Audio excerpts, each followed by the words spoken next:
Let's do the adventure, the High Priestess, then. New encounters, maybe? What will happen if I go with recommended?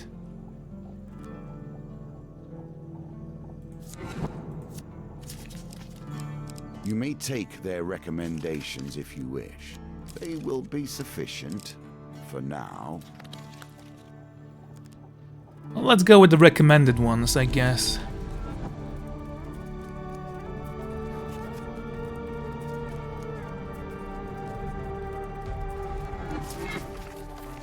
Definitely need new... Yeah, we definitely need new blessings there. These challenges I present to you, each one will hone your skills and prepare you for our final conflict. This empire will fall under proper guidance once more, and soon.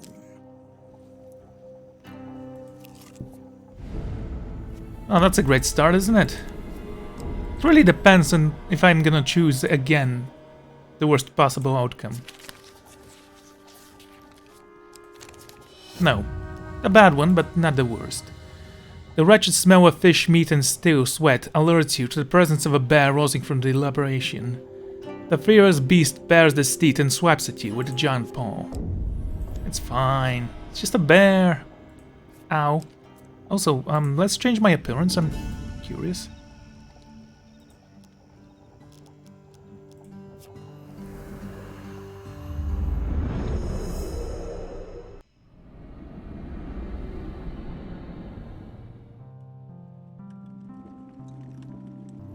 Should I go back with the blue hair? I mean, I'm gonna keep it brown, I guess. I'm gonna change this one to the one that has more blue and red. Good.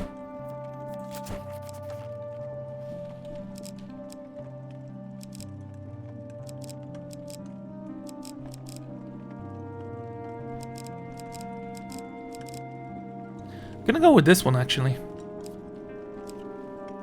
Red hair or brown? Let's go with the red one. The brown looks very, very blondish.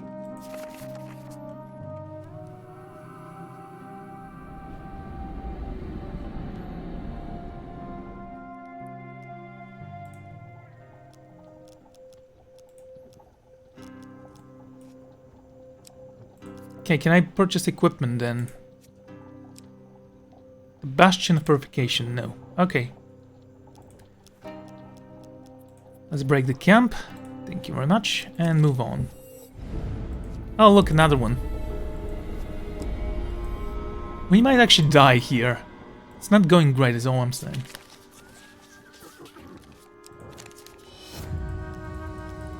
Goes another one.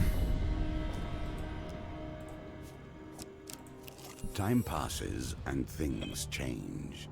The advances of the Empire march on, and mystery and magic falls further into darkness. Yet, death stalks the streets of the city. A pall of smoke casts the city in a dull grey light as you navigate the narrow streets and the back alleys of Iron Peak. Beware, the Prince of Poison calls a young boy in a short-brimmed cap as he hands out a leaflet of the passing crowd. You stop to read the described parchment, sodden by the damp of Clink's encodedness. Prince of Poison strikes again, another mass poisoning, and the back streets of Lowtown. Mayor raises reward to 500 gold. The boy approaches you as you finish reading. If you really hope to be safe, you'd best protect yourself. I have just the thing. And the bargain price. Tell me about this Prince of Poison. Okay, he's the one responsible for all the killings that have been going on, the chart explains wide-eyed. Dozens if not even hundreds of innocent people dead, all poisoned by the prince. He strikes at random, anywhere in the city, at any time, just drops one of his counters as half of the streets dead before anyone knows what's happening.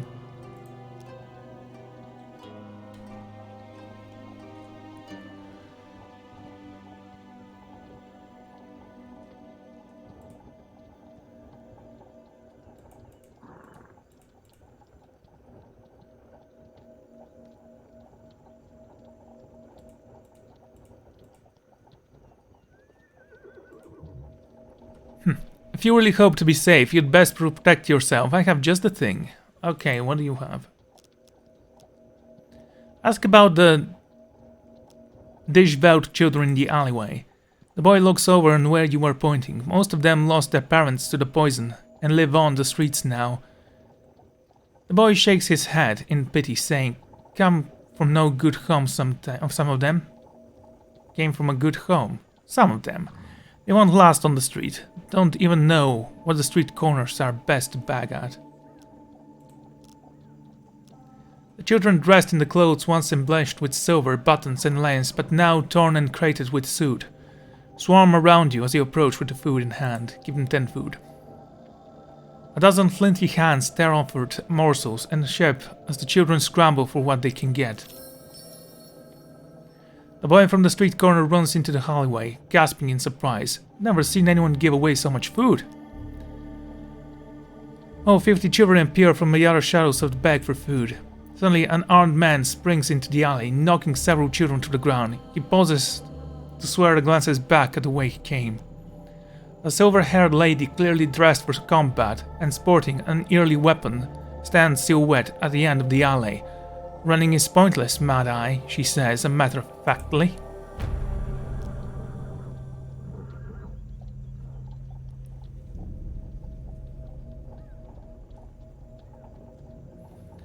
Mad Eye draws his weapon as the children scatter. "I'm not going back to prison," he yells in defiance.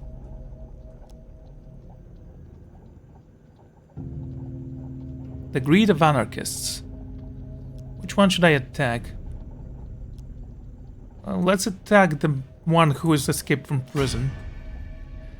"This one is mine," the woman tells you as you draw your weapon. More armed men suddenly rush into the alleyway. Mad Eye, one of them calls. "Won't let her take you."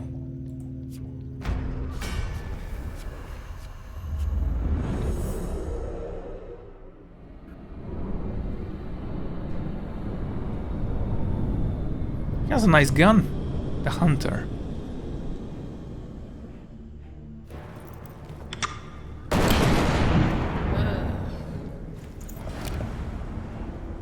Catharak.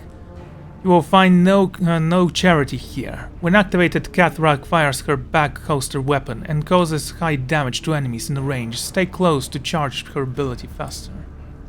Nothing like the smell of gunpowder to get the blood racing.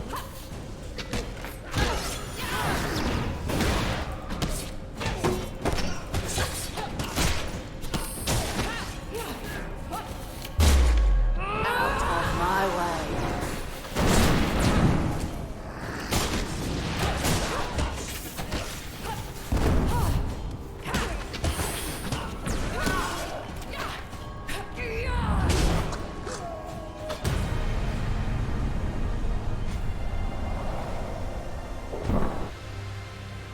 Yeah, that wasn't bad.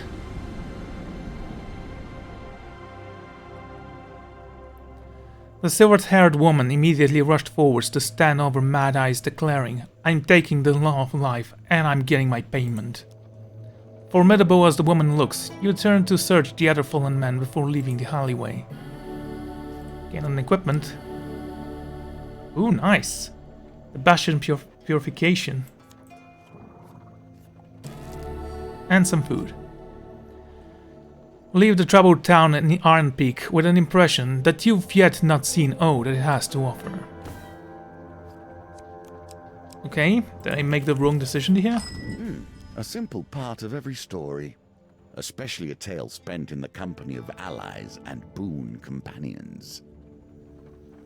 As night draws in, you return to the Rusty Razor.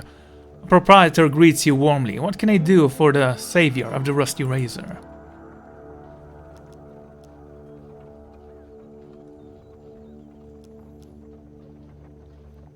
Heal, buy a meal, or rest? Looking for lodgings, eh? I have some fresh-made beds. For travelers such as yourself. It's free, of course, assuming you have some provisions.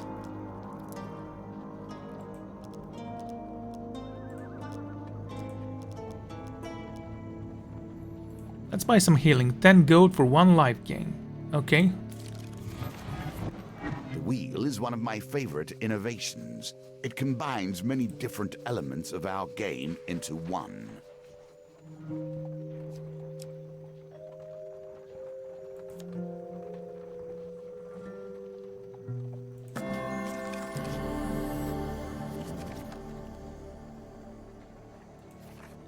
Excellent. A wise decision. Okay, let's leave the inn and go this way. The Temple of Prayers. I can't make a donation.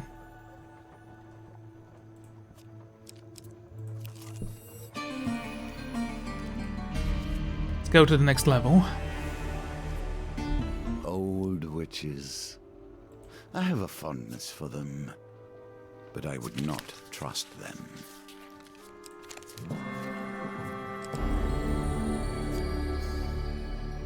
Can we have one? We need 5 more.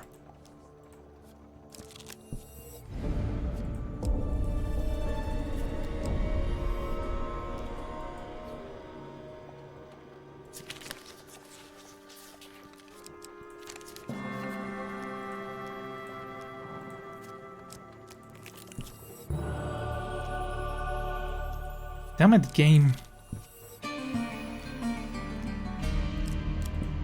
Okay, not going great.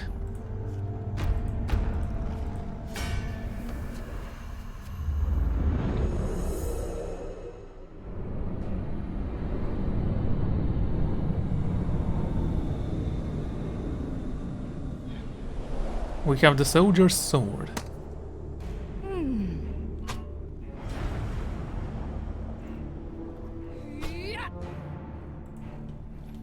Who dares venture?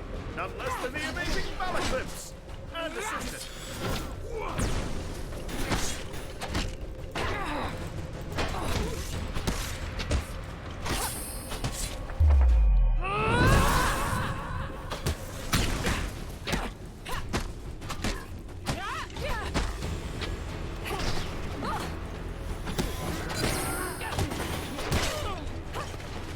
Okay, did not expect you to hit me there.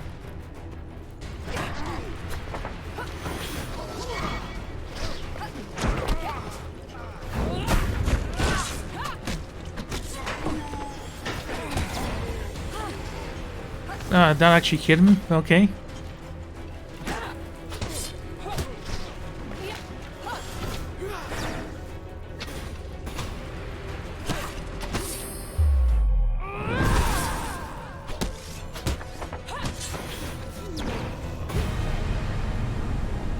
Let's see if you burn.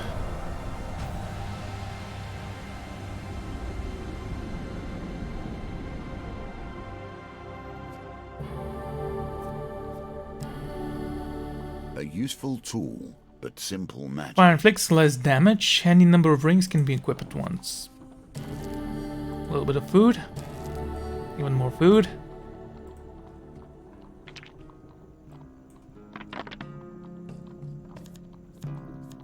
Okay, let's reroll these two.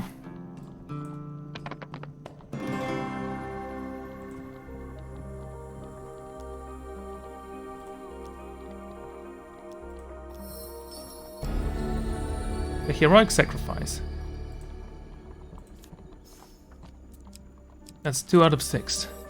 Always treat those who feed you with respect. You chance a pot and wooden crate overflowing with pear spice and many items otherwise. A wonderful smell wafts from the card. Malclef shakes his head. Poor old Chester. This is why you should never be seduced by the wails of women. Coin slave, they'll break your heart and leave you selling your lemon treats, with little business sense. The old farmer hogs with wares passionately, dart spice and exotic food.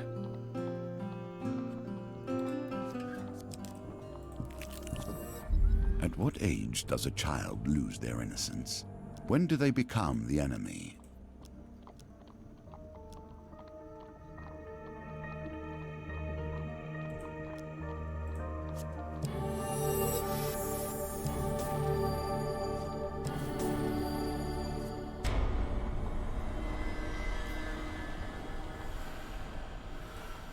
Okay.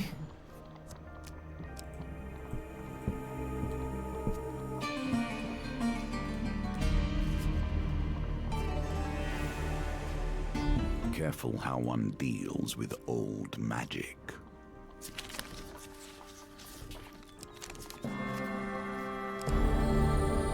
In combat boost life. Okay. That's 3 out of 6. The more time we spend together, the more The tunnels leading from the unsafe Goblin your Town allies provide easy become. access to the surface world, provided you know where you are going. Unfortunately, right now, you find yourself completely lost. Running a band, you meet a lone goblin archer, his face painted in lurid colors, his skull shaking behind a boulder, squeaking as the path ahead. Human, he hisses, or shouts. I can never tell the difference. The Red Claw clan is tasked with keeping these roads clear, but a monster with big, gross crystal wars is guiding the path ahead. There is no way forward.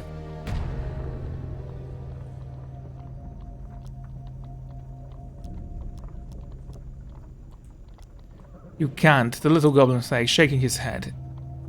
It would shame the clan if an outsider performed our duties. The Red Claw clan may guide the goblin's road. Unless, yes, this could work, kneel down, human. You kneel in front of the goblin, he wipes his lurid jest paint from his face and slaps it massively onto yours, with both hands. Rise, fellow Red Claw, rise and punch that monster right in the jug.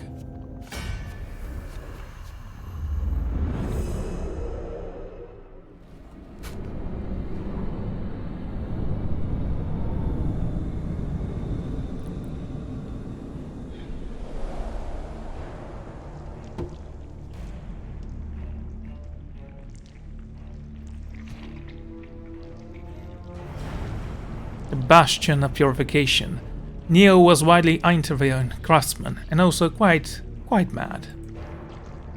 I'll have you know my friend here is killed far better than you.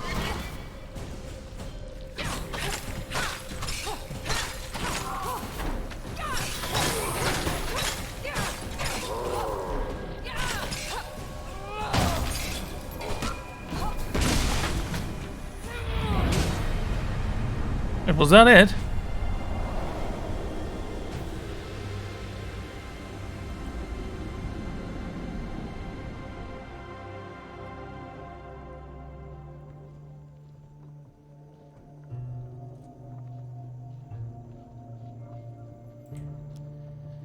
Okay, so he surveys the passage leading out of a chamber. The roads are clear now. If you'd like, I can lead you back to the surface. The goblin points to the spot of your map. Would you like to surface here? Okay. Follow the goblin, a little tracker from some time, finally emerging from the tree stump. Farewell, fellow Red Claw. Remember to join us for the Two Soup Tuesday, the goblin says, reciting back into the tunnels. More color, if nothing else.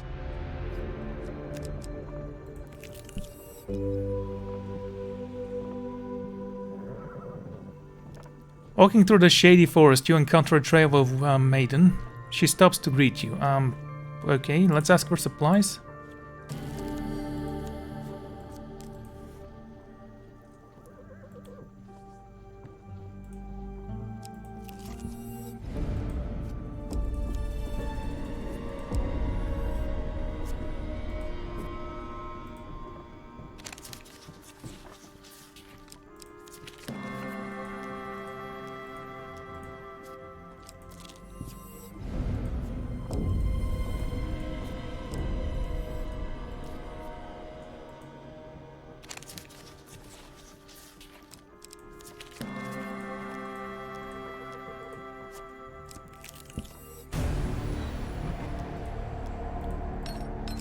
And there is no way I could have done this. Here's a token for you, if you can earn it. Okay, we had this.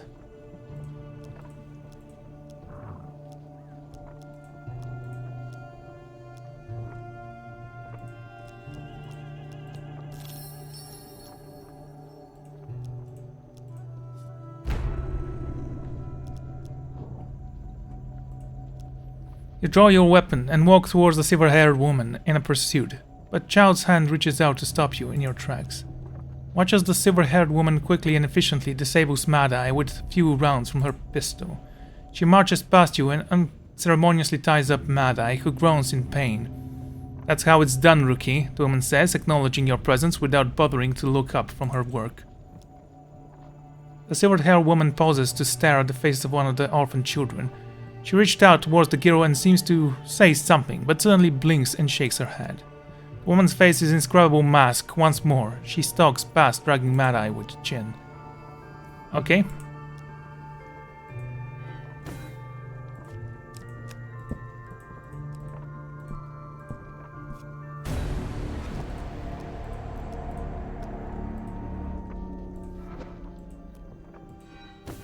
Yeah, okay, thank you. Not enough blessings yet again. This time it was even worse. But not by much. Honestly, the first time we almost got it.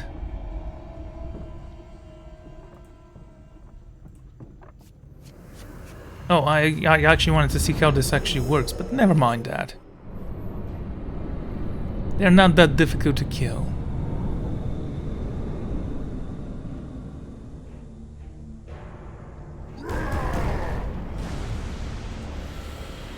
Why do we always end up enraging the locals?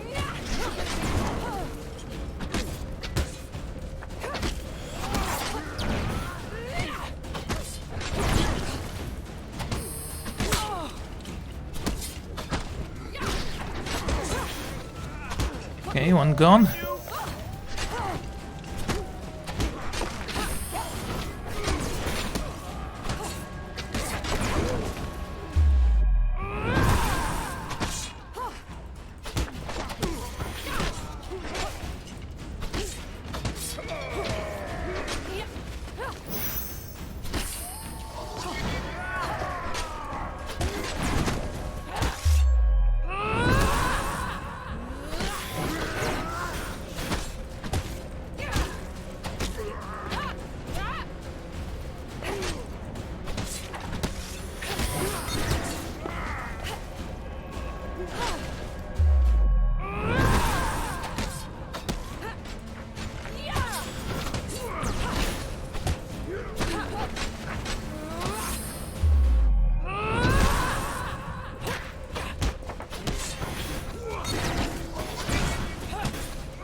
Unhappy with your appearance? Perhaps we can make some small changes. Okay.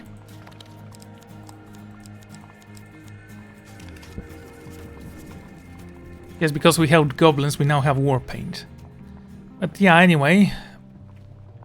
Let's end this episode here, and maybe we'll try again next time, or maybe we'll try another adventure. We shall see.